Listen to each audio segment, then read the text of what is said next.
Bismillahirrahmanirrahim. Selamat datang di Kepo Kirim podcast bersama saya Fikri Fatullah. Kepo didukung oleh Kirim.email, aplikasi email marketing yang akan memungkinkan Anda untuk ngobrol hati ke hati dengan pelanggan Anda. Ya. Gunakan kode kupon Kepo untuk berlangganan Kirim.email untuk dapat diskon khusus dari Kirim.email podcast ya. Jadi tulis Kirim.email itu alamat website ya. Tulis kirim.email dan kemudian tuliskan kode kupon KEPO, KEPO untuk mendapatkan diskon khusus berlangganan kirim.email. Oke, jadi ada satu teknik negosiasi ya yang bisa Anda terapkan jika Anda bertemu langsung. Ya. Dan kenapa ini penting? Karena saat Anda berurusan dengan orang lain dan berbisnis itu negosiasi itu hampir tidak mungkin tidak terjadi ya. Biasanya itu yang di titik akhir nih ya. Anda sudah pacing, Anda sudah kenalan, Anda sudah follow up sana sini. Ya. Ujung-ujungnya apa? Ujung-ujungnya negosiasi. Ya, ini udah mau closing nih ya. Nilai kontraknya misalnya cukup besar ya, ratusan juta mungkin gitu loh per bulan ya. Dia negosiasi. Si calon klien Anda negosiasi. Apa yang Anda lakukan? Ya.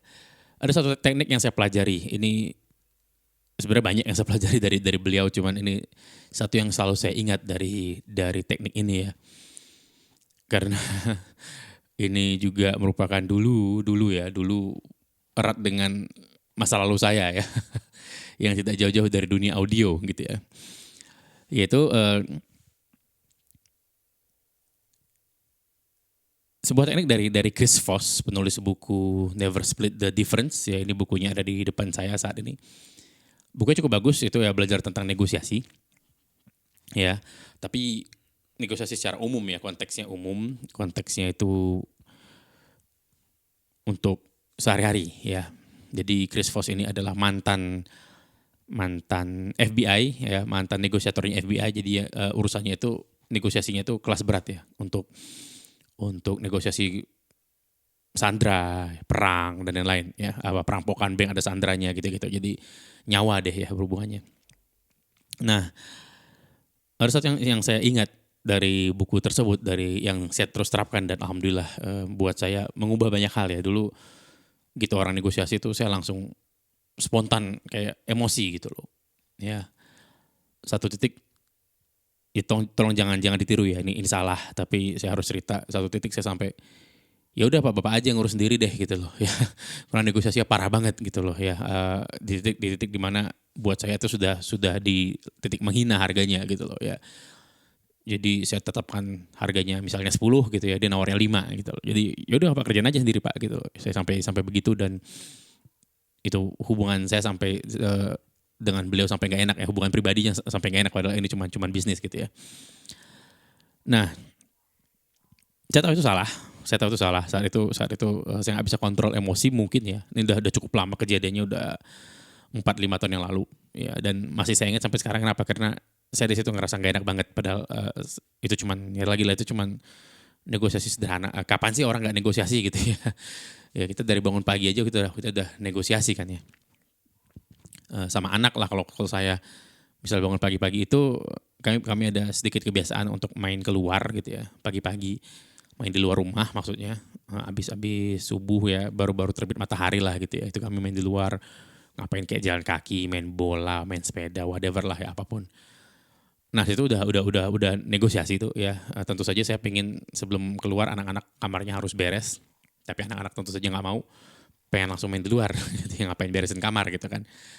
Nah, jadi pagi-pagi itu udah negosiasi tuh ya. Padahal baru bangun tidur juga gitu kan, udah negosiasi. Nah, apalagi kalau konteksnya cuma bisnis ya. Jadi itu kan sampai ngerusak hubungan pribadi, itu kan gak enak banget ya. Jadi itu kasus yang saya ingat sampai sekarang hanya gara-gara masalah sepele. Apa masalah sepelenya? Yaitu intonasi suara saya. Ya, jadi jika Anda mungkin pernah belajar NLP ya, Neuro Linguistic Programming ya. Anda tahu dalam komunikasi itu yang paling menentukan sebenarnya itu bukan isi pesannya, tapi gesture atau bahasa tubuh. Bagaimana bahasa tubuh Anda saat mengatakan sesuatu itu jauh lebih berpengaruh daripada apa yang Anda katakan ya. Jadi bagaimana Anda mengatakannya itu jauh lebih penting daripada apa yang Anda katakan. Jadi gesture nomor 1, ya itu yang paling berpengaruh. Yang nomor 2 adalah intonasi suara. Ya, setelah orang melihat gesture Anda, orang akan mendengar intonasi suara Anda. Dan biasanya ini berhubungan, ya. Begitu Anda bete, itu intonasi suara Anda akan langsung berubah. Begitu Anda senang, intonasi suara Anda akan terus berbeda. Begitu Anda sedih, intonasi suara Anda akan langsung kedengaran berbeda lah dengan biasanya. Nah, jadi yang terjadi saat itu adalah begitu ini saya ketemu langsung sama beliau ya, saya ke kantor pelanggan saya, ya, dan gitu ya, dia negosiasinya sampai parah banget menurut saya. Jadi saya tuh marah, saya tuh ngomong itu nggak kayak barusan, tapi saya ngomong itu dengan intonasi yang sangat tidak enak sekali ya. Ya udah deh Pak, Bapak aja gitu ya. Jadi ya dengan intonasi seperti itu, dengan isi pesan seperti itu ya jelas bubar lah itu deal ya. Jangan harap ada deal lagi kan gitu ya. Tapi yang sedikit saya yang membuat ini nempel adalah karena ya hubungan pribadi saya dengan si orang yang negosiasi dengan saya itu tidak pernah benar-benar balik lagi kayak dulu. Dulu kami cukup beberapa kali ngopi-ngopi lah ya. Padahal konteksnya dulu saat ngopi-ngopi itu bukan bisnis ya, tapi begitu dealnya nggak enak begini jadinya ya bubar lah ya, hubungannya nggak pernah yang normal banget lagi dengan dia. Itu yang bikin saya ingat banget kasus ini, hanya gara-gara intonasi yang salah ya. Intonasi saya nggak enak banget, ya jadinya begitu yang terjadi ya. Nah, jadi ada satu metode dari Chris Voss dalam buku tadi ya, Never Split the Difference judulnya. Itu dia bilangnya late night DJ tengah malam, maksudnya itu radio DJ ya, bukan DJ yang ajib-ajib gitu, enggak. Pembawa acara radio lah ya. Dulu kan kalau zaman-zaman dulu dengerin radio kan, itu beberapa kali kan radio kan dihidupin terus kita dengerin dan kadang sampai kita ketiduran gitu kan ya. Karena tengah malam itu kadang bisa request lagu, telepon-teleponan, kirim-kirim salam kan gitu ya. Jadi si Anu kirim salam ke itu, kode-kode gitu kan, itu terjadi lewat radio dulu. Sekarang mungkin ya ngapain kan. Lebih mudah sekarang membroadcast melalui YouTube, melalui podcast seperti ini, melalui TikTok mungkin, melalui Instagram daripada titip salam lewat radio, udah nggak zamannya ya.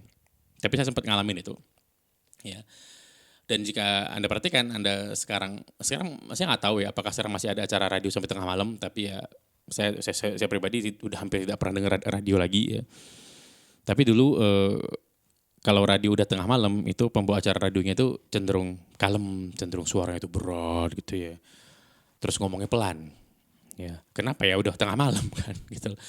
Beda dengan DJ radio pagi ya, pembawa acara radio di pagi hari itu kan semangat. Halo, selamat pagi, apa kabar? Wah, itu kan. Dan kadang berdua gitu ya. Kadang berdua, kadang lebih, kadang pokoknya rame lah gitu kan kalau pagi-pagi biar semangat gitu loh. Sedangkan kalau tengah malam kadang sendirian. Banyak kan kadang yang ngobrol-ngobrolnya daripada muter yang lain gitu kan ya. Ada telepon curhat, terus titip salam, intinya suasananya itu lebih kayak kalem, sendu gitu ya. Nah, yang saya bahas, yang dimaksud sama Chris Voss dengan late night DJ tengah malam itu ya intonasinya yang tenang, kalem. Orang mau tidur nih gitu loh.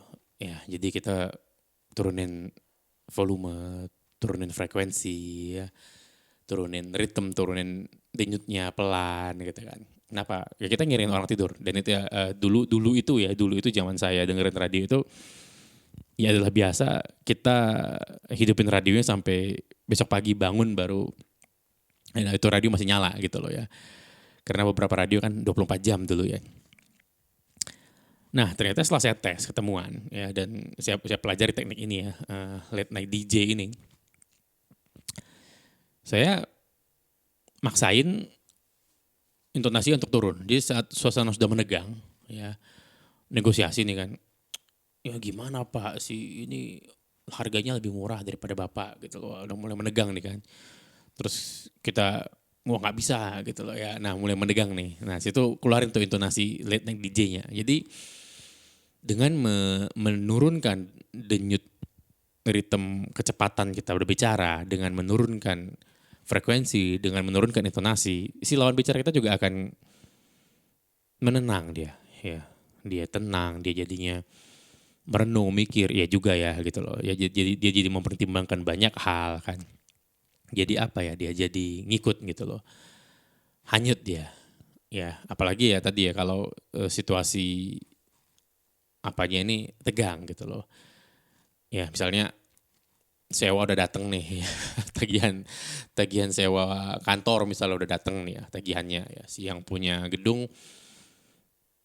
wah ya marah gitu loh. Ini gimana nih kok nggak bayar-bayar nih? Oh saya usir tuh kamu semua nih dari sini kalau nggak bayar gitu kan. Sedangkan kita mungkin pembayaran pending karena duit nggak ada, duit baru baru dikucurkan sama klien itu mungkin minggu depan. Jadi minta tolong seminggu lagi deh Pak, kita bayar gitu kan. Oh nggak bisa, dia marah. Nah itu saat dia tegang itu kita bawa DJ tengah malam gitu kan ya. Itu pelan-pelan dia akan juga nurut. Ya saya menggunakan teknik ini bukan cuma ke bisnis tapi juga ke keluarga ya. Jadi saat anak udah mulai marah perang, misalnya anak saya punya 4 anak ya. Misalnya dua berantem gitu kan. Saya datangin mereka dengan intonasi DJ tengah malam ini gitu loh. Ada apa gitu kan ya. Mereka yang wow dia gini dia gini. Dia mereka lagi perang begitu saya datengin ada apa. Udah ngomong baik-baik apa belum gitu kan ya. Mereka juga ngikut diem ya dengerin, ngikut pelan juga gitu loh. Nah saat kita sudah mengubah intonasi dan dia ngikut mengubah intonasi yang ngikutin kita, itu kondisi pikiran kita atau state of mind kita itu berubah juga gitu loh. Ya yang tadinya mungkin panas, perang gitu kan ya. Jadi juga ya juga ya gitu loh. Dia juga ngikut tenang. Jadi kita bisa diskusi gitu loh. Ya. Kadang ya beberapa kasus kita nenangin orang pun intonasinya nggak enak. Wih tenang dulu, tenang. Gimana kita ngomong nggak tenang? Ya gimana pun nenangin orang kalau intonasinya begitu. Ya nggak bisa kan gitu loh ya. Jadi kita ubah intonasinya ketika di tengah malam. Bayangkan Anda sekarang lagi bawa acara radio tengah malam ya ada ya tenang dulu Pak. Ya, Bapak coba duduk dulu ya. Saya ambil minum. Kita ngobrol. Nah, tenang ya. Jadi ada jeda di antara kata-katanya gitu loh ya. Saya ambil minum Pak, jeda ya. Kita ngobrol Pak. Oke Pak? Oke katanya. Nah Anda ambil minum, kasih waktu jeda, lu duduk minum. Oke Pak, gini Pak. Ya ini misalnya lawan bicara saya ini misalnya si yang punya gedung tadi ya. Nih saya punya kantor nih nyewa nih di gedungnya dia gitu kan. Jadi gini Pak, kami bukan tidak ingin membayar Pak. Jika Bapak perhatikan tiap tahun kami bayarnya on time Pak ya. Bapak perhatikan ini kantor Bapak dirawat, gedung Bapak dirawat sama kami, ya kan gitu loh. Tenang gitu loh.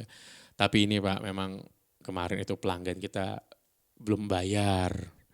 Bayarnya minggu depan Pak. Nah ini Pak kalau Bapak paksain juga, ini uang cash kami cuma sekian. Kalau Bapak mau ya Pak ambil misalnya gitu ya. Enggak ada lagi Pak abis ini Pak. Ya memang harus nunggu minggu depan.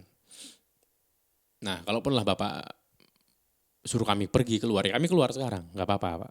Kami packing, kami keluar.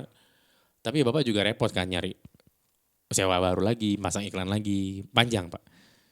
Sedangkan Bapak nunggu minggu depan aja Pak, minggu depan. Sebentar lagi Pak, 7 hari itu nggak kerasa loh Pak. Datang nih Pak duitnya Pak, full. Ya, nah itu dipelanin intonasinya ya. Banyak ya gitu kalau kita ngeliat lain misalnya ada orang berantem di pinggir jalan ya. Yang nengahin aja intonasinya nggak enak. Woi ntar dulu sabar gitu. Ya, jadi ini teknik negosiasi yang bisa dilatih. Ya DJ tengah malam, DJ radio tengah malam ya. Nggak mudah karena kita sendiri kalau sudah terpancing emosi ini kan, ini pihak sananya emosi nih ya. Kita juga ikut emosi ya, saya juga masih gitu sampai sekarang mungkin gitu kan di beberapa kesempatan gitu kan ya. Tapi ya tadi kalau ini konteksnya bisnis, saya akan langsung bawa ke intonasi DJ tengah malam ya. Pelan, slow, denyut gitu kan ya, denyutnya dipelanin, jeda antar katanya dipanjangin ya. Itu yang salah satu teknik yang sampai sekarang masih berhasil ya. Alhamdulillah ya beberapa kali berhasil ya, nggak semua, tentu saja nggak semua negosiasi akan berhasil, pastilah ada negosiasi yang gagal. Ya pastilah di kami bukan ada ya, banyak mungkin ya yang gagal. Ya sudah emang belum rezeki ya. Tapi beberapa kali saat saya ingat menerapkan teknik ini ya itu alhamdulillah kalau boleh saya bilang 80-90% negosiasinya mencapai di titik yang kami inginkan lah gitu loh ya. Nah jika lewat teks bagaimana, lewat email bagaimana, lewat WhatsApp bagaimana. Nah inilah ada teknik khusus dan ini sudah saya bahas di Kepo Premium ya, kirim.email podcast premium. Silakan Anda login ke kirim.email ya, dan cek di kanan atas itu ada tulisannya University, Anda klik, Anda bisa dengar Kepo Premium. Jika Anda belum mendaftar kirim.email, silakan ke kirim.email, itu alamat website ya, buka HP Anda sekarang, tulis kirim.email, gunakan kode kupon Kepo ya untuk berlangganan kirim.email, dapat diskon khusus. Nah, negosiasi via teks, via WhatsApp itu beda lagi, dan saya bahas mendalam di Kepo Premium episode pertama itu ya. Tapi kalau Anda bisa ketemuan lah. Ya buat saya negosiasi terbaik tetap yang ketemuan atau paling nggak via telepon. Ya atau video call. Sekarang kan gampang video call. Bisa pakai Zoom ya. Kami pribadi di kirim.email itu menggunakan Whereby namanya, whereby.com ya. Jadi bebas Anda bisa video call pakai apa aja, bisa juga pakai Skype kalau mau ya. Monggo ya. Tapi yang jelas ketemuan itu tetap yang terbaik. Ya, jika kondisi memungkinkan ketemuan lah, jika Anda satu kota dengan klien Anda ketemuan lah ya. Beberapa kasus dikirim.email ya kami nggak satu kota gitu loh. Kami dikirim.email dengan calon klien itu nggak satu kota, jadi negosiasinya memang melalui email, melalui WhatsApp dan lain-lain. Ataupun kalau satu kota itu biasanya si klien itu ya sering berpergian gitu ya. Yang kalau setiap kali susun jadwal, Pak kapan bisa ketemuan? Tanggal sekian, waduh nggak bisa gitu kan. Bentrok terus gitu loh. Nah itu baru melalui email, melalui WhatsApp. Tapi sebisa mungkin ketemuan lah. Jika sudah mulai masuk ke tahap negosiasi, ketemuan lah. Ajakin ngopi, main ke rumah mungkin, atau main ke kantornya gitu ya. Pokoknya ketemuan. Ya, insya Allah Anda bisa ngelihat orangnya langsung, Anda bisa ngelihat gesturnya, bisa ngelihat ekspresi wajahnya, Anda bisa mendengar intonasinya, dan yang paling penting, dia bisa dengar intonasi Anda. Ya, jadi bisa Anda bawa late night DJ. Itu aja mungkin untuk episode kali ini. Silakan daftar kirim.email, gunakan kode kupon Kepo. Untuk mendapatkan diskon khusus berlangganan kirim.email, ada Kepo Premium di dalam kirim.email, dan bersama dengan Kepo Premium ada juga ratusan video, tutorial, webinar, dan lain-lain ada di dalam kirim.email. Silahkan Anda pelajari, Anda tonton. Insya Allah mudah-mudahan bisa bermanfaat bagi bisnis Anda ya, amin. Saya Fikri Fatullah, sampai ketemu di episode selanjutnya. Insya Allah. Assalamualaikum warahmatullahi wabarakatuh.